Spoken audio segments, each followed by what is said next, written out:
What's up guys, this is Alonso Hussain. Welcome to my another vlog. আর আজকের এই ব্লগে আমরা যাচ্ছি পুরান ঢাকা লালবাগ কেল্লা। গাইস, এই পুরান ঢাকা লালবাগ কেল্লা কেন এত রহস্যময় আর এই পুরান ঢাকা লালবাগ কেল্লার পিছনে ইতিহাস সম্পর্কে আজকের এই ভিডিওতে আমরা তুলে ধরতেছি। তো ভিডিওটা শেষ পর্যন্ত দেখবেন। তোমরা এখন পর্যন্ত আমাদের চ্যানেলটিকে যারা সাবস্ক্রাইব করো নাই অবশ্যই সাবস্ক্রাইব করে অল নোটিফিকেশন প্রেস করে দিবেন। I got a bottle of Patron and some lights off. Two red devil looking eyeballs, and I'm finna turn up when the night falls. If you hear a siren, then it's my fault. Jump in my whip, baby, let's ride. We ain't gonna stop at a red light. I'ma take shots like a Tag 9.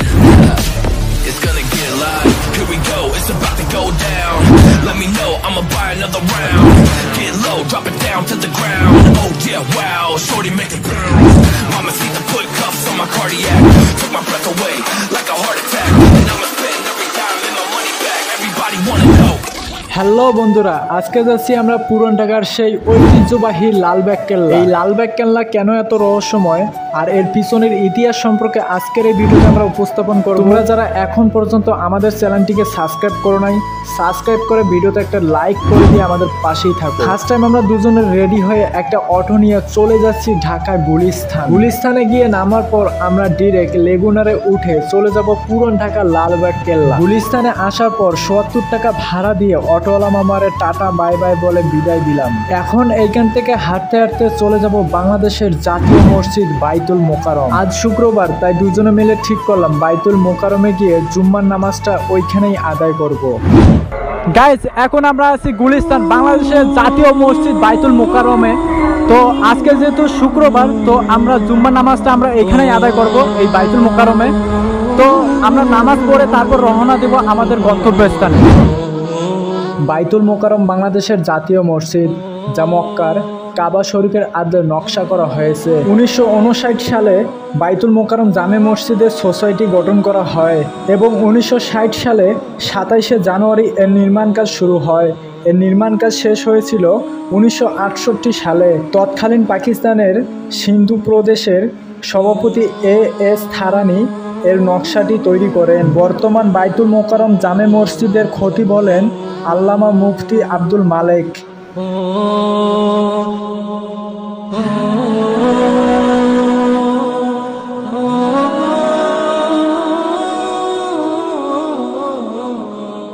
তো guys, আমরা এখন বাইতুল মোকাররম মসজিদ থেকে নামাজ পড়ে বের হলাম।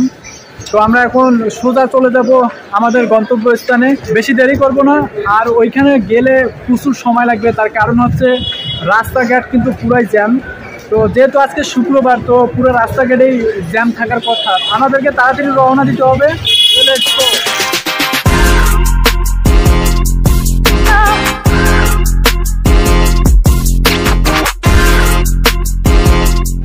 তো গাইস, হাঁটতে হাঁটতে পুরো ক্লান্ত। তো আজকে কিন্তু প্রচন্ড গরম। কত ভাই গ্লাস? কত? 20 টাকা করে।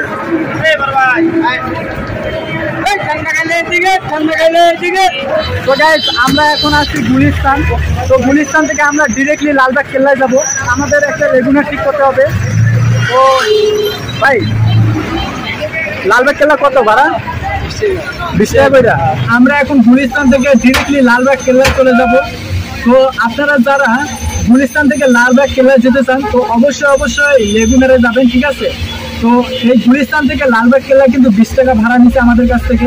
গান গাইতে পারেন?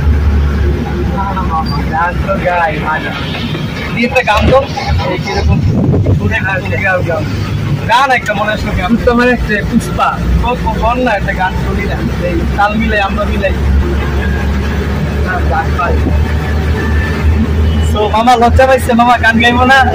তো গাইজ, লালবাগ কেল্লার সামনে এসে নামার পর প্রচন্ড খিদে নিয়ে ঢুকে পড়লাম এক রেস্টুরেন্টে। আপনার যদি পাতলা পায়খানা কখনো ডাইরেক্ট হয়ে যায়, তাহলে চলে আসুন আমাদের এই রেস্টুরেন্ট। এই রেস্টুরেন্টে এসে খাবারের দাম শুনলে আপনার ডাইরেক্ট পাতলা পায়খানা ওষুধ ছাড়াই বন্ধ হবে এমনিতে। তেহারি নেহারি কত করে প্লেট? তো আমাদের 290 টাকা, 280 টাকা। মামার কথা শুই না আমাদের দুইজনের ভরে গেছে পেট। তাই তো আমরা দুইজন মিল্লা করলাম এই রেস্টুরেন্ট ত্যাগ। লালবাগ কেল্লায় আইসা যদি কখনো এই রেস্টুরেন্টে ঢুকেন তাহলে কিন্তু অবশ্যই আপনার মানি ব্যাগের টাকা চেক করে তারপর ঢুকতে হবে। যারা প্রেমের ছাকা খেয়ে বেকা হয়ে যায় তাদেরই জন্য এই রেস্টুরেন্টে খাওয়ার মতো আমাদের কাছে পর্যাপ্ত ব্যালেন্স নাই, তাই তো আমরা চলে আসলাম এক বিকাশের দোকানে। আমার পকেট কিন্তু একদম ফাঁকা, সুপিয়ান ভাইয়ের বিকাশ অ্যাকাউন্টে প্রচুর টাকা, তাই তো ঘুরতে আসছি পুরন ঢাকা লালবাগ কেল্লা। ঘোরাফেরা করার জন্য আমাদের যে টাকাটার প্রয়োজন আমরা এই টাকাটা তুলে নিলাম। ভাই আমরা সেই হাই ফাই কোয়ালিটির ছেলে না যে বড় বড় রেস্টুরেন্টে গিয়ে তেহারি বা নেহারি খাবো। তারপর আমরা দুজন চলে আসলাম মুঘল কাবাব এক ছোটখাটো হোটেলে খাবারের সন্ধানে। বড় ভাইকে এসে জিজ্ঞেস করলাম যে ভাই খাবার মতো কিছু আছে? বড় ভাই আবার প্রশ্নের উত্তর দিল, ভাই আমাদের হোটেলে পানি ছাড়া আর কিছুই পাবেন না, কিছুক্ষণ আগেই সব খাবার শেষ হয়ে গেছে। তো লালবাগ কেল্লার আশেপাশে যতগুলা রেস্টুরেন্ট বা হোটেল আছে সবগুলোতে আমাদের ঘোরা শেষ। কি আর করার, আমাদের কপালে পানি আর রুটি ছাড়া কিছুই জুটবে না। তারপর ছোটখাটো একটা ট্রি স্টোরে রুটি কলা পানি খেয়ে তারপর চলে আসলাম টিকিট কাউন্টারে।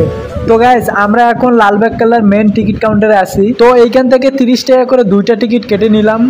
তো এইখানে যারা দেশি দর্শনার্থী আছে তাদের জন্য টিকিট রাখতেছে মাত্র 30 টাকা করে, আর যারা বিদেশি পর্যটকরা আছে তাদের জন্য টিকিট রাখতেছে মাত্র 400 টাকা করে। তো গাইজ আজকের ভিডিও এই পর্যন্তই শেষ করতেছি। আমাদের এই ভিডিও নেক্সট পার্ট দেখতে চাইলে অবশ্যই কমেন্ট করে জানাবেন। লালবাগ কেল্লার গোপন রহস্য এবং তার সুন্দর মনোরম পরিবেশ দেখতে চাইলে আমাদের এই ভিডিওতে একটা লাইক করে সাবস্ক্রাইব করে পাশেই থাকবেন।